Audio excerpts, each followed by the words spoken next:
আর একজন লোকের ঈমান যত বেশি মজবুত, পরীক্ষাটাও তত বেশি কঠিন। তাকওয়া যত বেশি থাকে, আল্লাহ তত কঠিন পরীক্ষা দেবেন। আপনি কোথাও এমবিবিএস নিয়ে পড়াশোনা করছেন, কারণ বেশি নম্বর পেয়েছিলেন এইচএসসিতে, সেজন্য এখানেও পরীক্ষা কঠিন। এমবিবিএস পাশ করাটাও বেশ কঠিন। তাহলে এখানেও নবী রাসূলগণের তাকওয়ার সাথে সাধারণ মানুষের তাকওয়ার কোনো তুলনায় হয় না। যেহেতু তারা ছিলেন নবী এবং রাসূল, তাই তাদেরকেও পরীক্ষা করা হয়েছে। কোনো নবী রাসূলকে এই পরীক্ষা না নিয়ে ছেড়ে দেওয়া হয়নি। তাদের তাকওয়া লেভেল অনেক উপরে। নবী রাসূলকে অনেক বেশিবার পরীক্ষা করা হয়েছে সাধারণ মানুষের চেয়ে। আপনার বাচ্চা অনেক বেশি, অনেক কঠিন। তাহলে আপনার তাকওয়া যদি বেশি হয়, আল্লাহ আপনাকে পরীক্ষা করবেন। সত্যিকারের মুমিন কোন বিপর্যয়ের মধ্যে পড়লে বলে, সুবহানাল্লাহ, সকল প্রশংসা আল্লাহর, আলহামদুলিল্লাহ। সে ধরে নেয় এটা একটা পরীক্ষা। কোনো বিপর্যয় আসলে সেটা হয় একটা পরীক্ষা অথবা একটা শাস্তি। নবীগণের তাকওয়া অনেক বেশি, তাদের জন্য এটা শাস্তি না, এটা পরীক্ষা। আর তারা পাশ করেছেন। যদি কারো জীবনে কোনো ভালো কিছু ঘটে, সেটা হয় একটা পুরস্কার অথবা পরীক্ষা। সম্পদ হতে পারে পুরস্কার অথবা একটা পরীক্ষা। ভালো কোনো কিছু ঘটলে সেটা হয় পুরস্কার, নয়তো একটা পরীক্ষা। অনেকে আল্লাহর পথ থেকে দূরে সরে যায়, তারপরে বলে আমাকে সম্পদ দাও, আল্লাহর সম্পদ দেন। তারপরে তারা পরীক্ষায় ফেল করে। তাহলে এই পৃথিবীতে তারা তাদের ইচ্ছে মতো আরামায়েশ করে, কিন্তু আখিরাতে শুধু ক্ষতিগ্রস্ত হয়। দান একটা পরীক্ষা, সন্তুষ্ট হওয়া পরীক্ষা, সন্তান সন্ততিও পরীক্ষা। অনেক সময় আমরা মুসলিমরা আল্লাহ তাআলার কাছে অভিযোগ করি যে আল্লাহ, তোমার কাছে এত দোয়া করি তবু তুমি কবুল করো না কেন? আল্লাহ পবিত্র কোরআনে বলেছেন, তোমরা আমাকে ডাকো, আমি তোমাদের ডাকে সাড়া দেব। তবে আমার আপনার ডাকে আল্লাহ সবসময় সাড়া দেন না। পরস্পর বিরোধী মনে হচ্ছে। আল্লাহ বলেছেন আমাকে ডাকো, আমি সাড়া দেব। তবে অনেক সময় দোয়া করছি কিন্তু কবুল হচ্ছে না। আল্লাহ পবিত্র কোরআনে বলেছেন সূরা বাকারা অধ্যায় নম্বর 2 আয়াত 216, তোমরা যা পছন্দ করো সেটা হয়তো তোমাদের জন্য ভালো না, আর যেটা পছন্দ করো না সেটা হয়তো ভালো। তোমরা এটা জানো না, তবে আল্লাহ জানেন। উদাহরণস্বরূপ, ধরেন একজন তরুণ ছেলে, বয়স হয়তো 20 বছর, সে দোয়া করছে, হে আল্লাহ সুবহানাহু ওয়া তাআলা, একটা বিএমডব্লিউ দিয়ে দাও। জানেন না বিএমডব্লিউ নাম শুনেছেন কিনা? BMW motorcycle. আমি চাই একটা বিএমডব্লিউ মোটরসাইকেল, খুব ভালো মোটরসাইকেল। ছেলেটা দোয়া করলো, আল্লাহ সাড়া দিলেন না।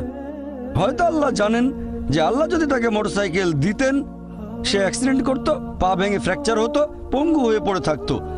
তাহলে এখানে আল্লাহ সুবহানাহু ওয়া তাআলা তার ডাকে সাড়া দিয়েছেন সাড়া না দেওয়ার মাধ্যমে। আল্লাহ তার ডাকে সাড়া দিয়েছেন সাড়া না দেওয়ার মাধ্যমে।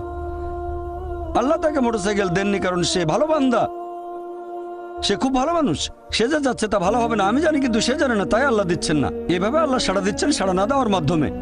আবার কিছু লোকজন আছে, যেমন আল্লাহ বলেছেন পবিত্র কোরআনে সূরা বাকারা অধ্যায় নম্বর 2 আয়াত 15-16, এখানে ভণ্ডদের কথা বলা হচ্ছে। আল্লাহ তাদের রশি দেবেন, তারা বিভ্রান্তের মতো ঘুরে বেড়াবে। তারা সম্পদ চেয়েছে, আল্লাহ দিয়েছেন। অনেকে আছে যারা আল্লাহর সাথে অন্য কাউকে শরীক করে। তারা বলে অনেক সম্পদ চাই, আল্লাহ তাদের সম্পদ দেন। এটা তাদের জন্য আসলে একটা পরীক্ষা। এভাবে তারা নিজেদের কবর খুঁড়ছে। তাই আমরা কখনোই হতাশ হব না। আল্লাহ তাআলা আছেন সব সময়, আল্লাহর উপর সবসময় ভরসা রাখবেন। সেই কারণেই পবিত্র কোরআন অনুযায়ী আত্মহত্যা হারাম। সূরা নিসা অধ্যায় 4, তোমরা নিজেকে হত্যা করো না, আত্মহত্যা করো না, নিশ্চয়ই আল্লাহ পরম দয়ালু, সাহায্য করবেন, তার উপর ভরসা করবেন। যখন কোনো লোক আত্মহত্যা করে তখন মনে হবে সে অকৃতজ্ঞ। সে ভাবছে আল্লাহ আমাকে অনেক বিপদে ফেলেছে, এটা কোনো সুবিচার না, এভাবে বেঁচে থাকার কোনো মানে হয় না, তাই শেষ করে দেব। আল্লাহ পবিত্র কোরআনে বলেছেন সূরা বাকারা অধ্যায় নম্বর 2 আয়াত 286, এটা সূরা বাকারার একেবারে শেষ আয়াত, যে আল্লাহ সুবহানাহু ওয়া তাআলা কারো উপরেই তার সাধ্যের অতিরিক্ত বোঝা চাপিয়ে দেন না। আল্লাহ কারো উপরে এমন কোনো বোঝা চাপিয়ে দেন না যেটা তার সাধ্যের অতিরিক্ত।